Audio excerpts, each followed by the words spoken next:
Hello అండి. అందరికీ నమస్కారం. ఇది ఒక రియాలిటీ అండ్ ఇన్స్పైరింగ్ స్టోరీ.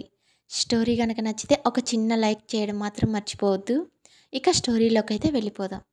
అందరిలా బడికి వెళ్ళాలి, బాగా చదువుకోవాలి. ఇది నా తీరని కోరిక. కానీ 2 ఏళ్ల వయసులో పోలియో వచ్చి నా కాళ్ళు చచ్చి పడిపోవడంతో బడికి వెళ్ళాలన్న నా కోరిక నెరవేరలేదు. మాది సిటీకి దగ్గరలో ఒక చిన్న పల్లెటూరు. మా నాన్న, అమ్మ వ్యవసాయ కూలీలు. నాకు ఒక అక్క, ఒక చెల్లి. మాది నిరుపేద కుటుంబం. ఆర్థిక పరిస్థితులు సహకరించకపోవడంతో మా అక్కని మా అమ్మమ్మ వాళ్ళ ఇంట్లో ఉంచి చదివించారు. నాకు కనీసం సైకిల్ అయినా ఉంటే నిన్ను బడికి తీసుకువెళ్ళేవాడిని కదా అనేవాడు నాన్న. ఒకే గదిలో ఉన్న ఇంట్లో రోజంతా ఉండలేక నేల మీద నుంచి పాకుతూ వీధిలో ఉన్న చెట్ల కింద కూర్చొని వచ్చే పోయే వారిని చూస్తూ గడిపేసేదాన్ని. మా చెల్లెలు స్కూల్ నుంచి వచ్చే వరకు ఎదురు చూసేదాన్ని. తను వచ్చి బడి కబుర్లు చెప్పేది. ఇలా కొన్నేళ్లు గడిచాయి. నా తోబుట్టువులకు పెళ్ళయ్యాక అత్తవారిళ్లకు వెళ్ళడంతో పూర్తిగా ఒంటరితనంలో మిగిలిపోయాను. అయితే నేను ఎన్నడూ కుంగిపోలేదు. నాకు ఏదో ఒకరోజు మంచి జరుగుతుందని ఎప్పుడూ అనుకునేదాన్ని. 8 ఏళ్ల క్రితం అలాంటి రోజు వచ్చింది. అంగవైకల్యం ఉన్నవారికి ప్రభుత్వం 3 చక్రాల స్కూటర్లు పంపిణీ చేస్తుందని తెలుసుకొని నేను దరఖాస్తు చేశాను. కొన్నాళ్లలోనే నాకు స్కూటర్ మంజూరు అయింది. నా సోదరి వాళ్ళ కుమారుడి సహాయంతో 3 రోజుల్లోనే దాన్ని నడపడం నేర్చుకున్నాను. దాంతో నాకు కొత్తగా రెక్కలు వచ్చినట్టు అనిపించింది. అప్పటి వరకు ఇంటికే పరిమితమైన నేను ఆ స్కూటర్ మీద ఊరంతా తిరిగేదాన్ని. ఆలయాలకు, అలాగే కొన్నిసార్లు మా ఇంట్లో వాళ్లతో దూర ప్రాంతాలకు కూడా వెళ్ళొచ్చేదాన్ని. కాలం ఇలా గడుస్తూ ఉండగా మా ఇంటి పక్కన ఉన్న ఒక పెద్దాయన ఒకరోజు మా ఇంటికి వచ్చారు.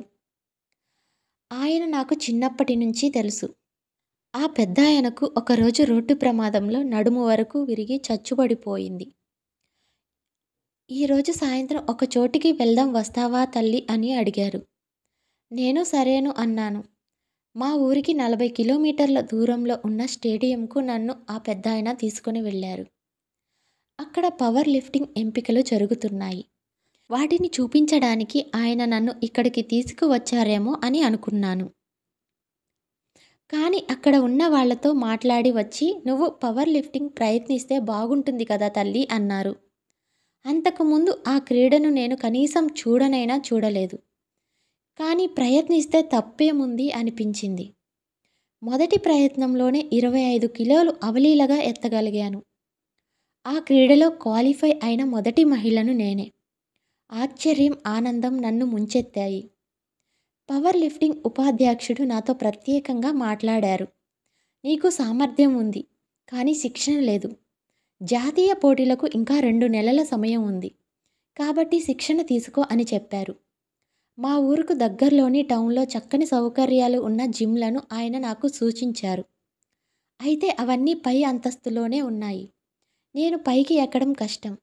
చివరి వరకు ఇంట్లో జిమ్ నడుపుతున్న సంధ్య అనే మహిళా శిక్షకురాలు నాకు దొరికారు. ఆ సమయంలోనే నా గురించి తెలుసుకున్న స్వచ్ఛంద సంస్థ నా ప్రయాణ ఖర్చులకు స్పాన్సర్ చేసింది. నా చెల్లిని సహాయం తీసుకొని జాతీయ పోటీల కోసం వేరే ఊరు వెళ్ళాను. నేను విమానం ఎక్కడం అదే తొలిసారి. పోటీల్లో ఎంతో ఉత్సాహంగా పాల్గొన్నాను. అక్కడ నేను 4వ స్థానంలో వచ్చాను. దాంతో నాలో ఇంకా పట్టుదల పెరిగింది. మరిన్ని సౌకర్యాలు ఉన్న జిమ్లో నేను చేరాను. రోజు మెట్ల మీద పాక్కుంటూ పైకి వెళ్ళేదాన్ని. మా ట్రైనర్ నా దగ్గర డబ్బులు కూడా లేవని జిమ్ ట్రైనింగ్కి డబ్బులు కూడా తీసుకోలేదు. అయితే పవర్ లిఫ్టింగ్లో రాణించాలంటే ప్రోటీన్ కోసం రోజు గుడ్లు, చికెన్ ఇవన్నీ తినాలని నాకు ఆయన సూచించారు. ఆయన తినమనవన్నీ తీసుకొని తినే స్తోమత మాకు లేదు. కాబట్టి వీలైన మేరకు వాటిని తినేదానికి ప్రయత్నించేదాన్ని. పూర్తిగా పోటీలకు సిద్ధమైన దశలో పోటీలు కొన్ని నెలలు వాయిదా పడ్డాయి. ఆ సమయాన్ని నేను శిక్షణ కోసం వినియోగించుకున్నాను. తరువాత మళ్ళీ జరిగిన నేషనల్స్లో పాల్గొని 2వ స్థానంలో నిలిచాను. కానీ నా లక్ష్యం మొదటి స్థానంలో రావడం. దానికోసం ఈసారి తీవ్రంగా ప్రయత్నించి మొదటి కేటగిరీలో బంగారు పతకాన్ని సాధించాను. నా కల నెరవేర్చుకున్నాను. పవర్ లిఫ్టింగ్లో మొదటి స్థానంలో నిలిచిన ఘనత మా రాష్ట్ర తొలి మహిళగా నిలిచాను. ఒకప్పుడు ఇల్లు దాటని నాకు ఇప్పుడు సమాజంలో గుర్తింపు లభించింది. నా కథ ఏ ఒక్కరిలో స్ఫూర్తి కలిగించినా నా జీవితం సఫలమైనట్టే. రాబోయే పోటీల్లో రాణించాలి. అంతర్జాతీయ పోటీల్లో కూడా నా ప్రతిభ కనబర్చాలి. ప్రస్తుతం ఇదే నా ఆకాంక్ష. మరో మంచి కథనంతో మళ్ళీ కలుద్దాం.